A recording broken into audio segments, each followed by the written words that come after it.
Allô? Allô? Ouais, attends, mais là, j'ai pas le temps là, mais attends 2 secondes. Non, parce que je dois faire un. Là, je dois enregistrer un blog. Mais tu sais, les blogs, là, les trucs que je fais sur internet. Mais oui, le truc, la vidéo, là où je parle de séries. Attends 2 secondes, parce qu'ils sont. Faut que je rallume tout, là, c'est la rentrée, et puis y a personne qui est revenu encore. C'est pénible.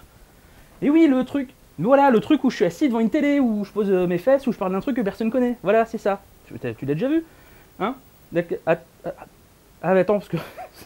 Ils sont déjà là. Attends, excuse-moi, 2 secondes. Ça tourne là? Ça tourne. C'est depuis. Bon, d'accord. Attends, franchement, pour la rentrée, vous êtes salauds, les mecs. De quoi je vous parle? Parce que vous avez déjà allumé, super sympa, cool, super cool. Hein. C'est quoi ça? Je sais même pas. Qu'est-ce que vous avez mis dans la machine encore? D'ailleurs, c'est un truc que je connais pas moi non plus. C'est quoi ça? Attends, qu'est-ce qu'ils m'ont foutu? Ouais, bon, ça va. Ouais, ça va, j'ai déjà vu, j'improvise comme d'hab. On est parti, allez hop, c'est parti, c'est génial, les séries télé, 8 City, c'est super, pourquoi ça bouge là-dedans, c'est pas bien, il y a un faux... Vous êtes sérieux les mecs pour y régler les faux contacts hein, avant de tout lancer, parce qu'après, moi je suis un peu embêté. Hein, je sais bien que le matos c'est pas de première jeunesse, mais quand même, bon, ça a l'air d'aller. Ok, c'est parti. Alors, le Comic Con, tout ça, on l'a fait devant tout le monde, c'était cool. Allez, on est parti, on lance la vidéo. Allez, vite. Hop, c'est bon, ça tourne. Non, il y a toujours un faux contact, c'est pénible, oui je sais. Hop, on essaie de le régler. Et voilà, c'est la nouvelle année, c'est la rentrée, on est calme, on est speed, on revient du camping, c'est super.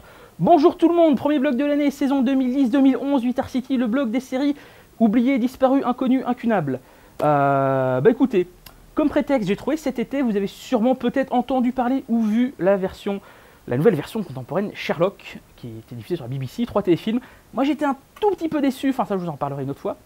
Qu'est-ce qu'il y a à retenir de Sherlock? Bien sûr, c'était créé, écrit et produit par Steven Moffat, le nouveau showrunner de Doctor Who, qui maintenant jouit d'une célébration incroyable grâce à son run sur Doctor Who, mais également grâce à Coupling avant. Mais c'est pas de lui dont je vais vous parler aujourd'hui. Je vais vous parler de Mark Gatiss, qui a co-créé, co-produit la série avec lui. Pourquoi j'ai envie de parler de Mark Gatiss? Bon, déjà, il a écrit des épisodes de la nouvelle version de Doctor Who, il en a écrit 3. Il a également joué dedans, dans Lazarus Experiment, où il jouait le méchant.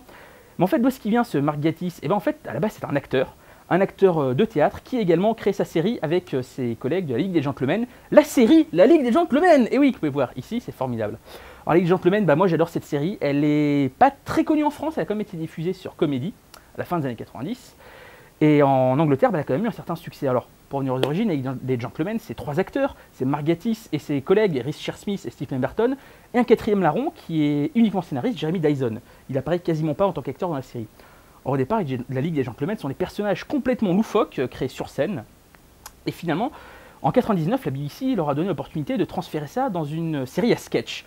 Série à sketch, c'est un format très connu, très utilisé. En Grande-Bretagne, bien sûr, la plus connue, c'est Monty Python Flying Circus. Il y a également des tas d'autres titres comme le Fast Show qu'on a vu dans les années 90, notamment sur Arte. C'était pas le meilleur, mais ça peut vous donner un peu une idée de ce que c'est. Bien sûr, ce sont les 3 acteurs qui jouent plein de personnages différents, avec des maquillages, des costumes, ils jouent des hommes, des femmes, etc. C'est des petits sketchs d'une minute qui sont regroupés dans des émissions d'une demi-heure. Alors pourquoi est-ce que la Lady Gentleman sort du lot?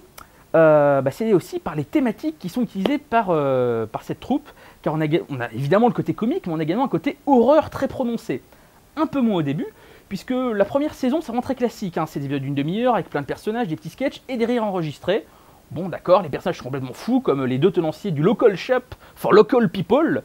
Bien sûr, ils interdisent aux gens qui ne sont pas du village de Ruston Vesey de venir acheter dans leur magasin. Il n'y a pas vraiment de fil rouge et de rire enregistré. Bon, on se dit, ok, c'est super sympa, c'est super drôle, mais qu'est-ce qu'il y a d'original? Bah, faut attendre la 2e saison. Deuxième saison, on a un vrai fil rouge, mais c'est toujours des enfilements de sketch. On a un fil rouge avec une espèce de trafic de chair humaine vendu par un boucher complètement sanguinaire. C'est de ça ce fil rouge horrifique, car les membres de la Ligue des Gentlemen sont fans de films d'horreur, de films d'épouvante, notamment de la Hammer. Et c'est là que vient leur originalité, on a vraiment un mélange de Monty Python d'un côté et de films d'horreur de l'autre.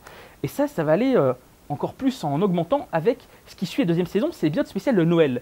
L'épisode spécial de Noël, c'est carrément un téléfilm d'1h30, mais un téléfilm à sketch, des gros sketchs d'une demi-heure, exactement comme les films comme Creepshow ou d'autres films à sketch horrifiques des années 60-70. On a vraiment 3 histoires avec des vampires, des monstres, des malédictions de l'exorcisme, c'est absolument génial.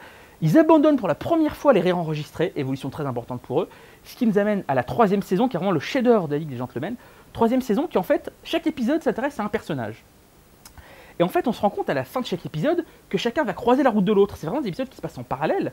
Et c'est uniquement dans le dernier épisode qu'on va comprendre ce qui se passe. Il y a une espèce d'accident de voiture un peu étrange à la fin, et c'est à la fin qu'on comprend où mènent toutes ces histoires. pour vous donner un petit avant-goût, ça implique Papa Lazarou, qui est un espèce de clown horrifique qui capture des gens, c'est pas trop ce qu'ils vont faire, on découvre le destin qu'ils réservent aux gens, enfin c'est assez effrayant, moi j'adore ça pour tout vous dire. Et ce qui est surtout assez effrayant, c'est le destin de la Ligue, puisque après cette troisième saison absolument géniale, en 2005 ils feront un long métrage, la Ligue des Gentlemen Apocalypse, et justement c'est un véritable désastre, moi j'ai trouvé ça complètement manquant de souffle, manquant d'originalité. Ils ont voulu utiliser le concept déjà vu partout des personnages qui sortent de la fiction pour rencontrer leurs créateurs, les scénaristes. Et là, franchement, ça n'a aucun intérêt. Ils ont voulu se faire plaisir avec un combat de monstres à la fin. La seule originalité, c'est l'un des personnages qui lui-même se met à écrire son propre film qui n'a rien à voir et qu'on voit en parallèle du film.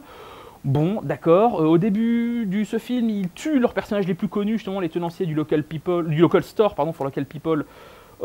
C'est assez couillu de faire ça, c'est vraiment les personnages emblématiques de la série. Mais bon, après, pendant 1h30, on s'ennuie franchement. Donc voilà, que vous dire que depuis Mark Gatiss s'amuse sur Sherlock et sur Doctor Who, que ces deux comparses, eux, c'est un peu la redite, ils ont fait Psychoville l'année dernière. C'est quasiment la même chose que la Ligue des Gentlemen. Donc voilà, la Ligue, il y a 3 saisons formidables que vous pouvez retrouver dans ce coffret DVD britannique, dans lequel vous avez les 3 saisons plus le spécial Noël, c'est à posséder absolument. Il y a également le film Apocalypse qui existe, ça vous pouvez vous en passer, ou alors pour les complétistes, mais c'est une déception. Voilà, on me fait signe qu'on n'a plus le temps, c'est la rentrée, c'est formidable, écoutez, à la prochaine dans le blog.